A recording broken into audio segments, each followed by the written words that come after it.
ರಾಜ್ಯ ಸರ್ಕಾರದಿಂದ ಗೃಹಲಕ್ಷ್ಮಿ ಪರಿಷ್ಕರಣೆಗೆ ಸಿದ್ಧತೆ.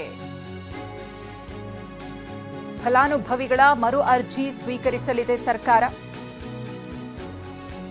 ಗೃಹಲಕ್ಷ್ಮಿ ಫಲಾನುಭವಿಗಳ ಪೈಕಿ 1,48,000 ಮಂದಿ ಮೃತಪಟ್ಟಿದ್ದಾರೆ. ಆದರೆ ಮೃತರ ಖಾತೆಗೂ ಕೂಡ ಕಳೆದ 5 ತಿಂಗಳಿನಿಂದ ಹಣ ಡೆಪಾಸಿಟ್ ಆಗ್ತಿದೆ. ಮೃತರ ಖಾತೆಗಳಿಗೆ 128 ಕೋಟಿ ಹಣ ಜಮೆಯಾಗಿದೆ. ಮೃತಪಟ್ಟ ಮಹಿಳೆಯರ ವಿವರವನ್ನು ಪಡೆದಿರುವ ಸಮಿತಿ ಗ್ಯಾರಂಟಿ ಅನುಷ್ಠಾನ ಸಮಿತಿ ಈಗಾಗಲೇ ಮಾಹಿತಿಯನ್ನು ಸಂಗ್ರಹ ಮಾಡಿದೆ.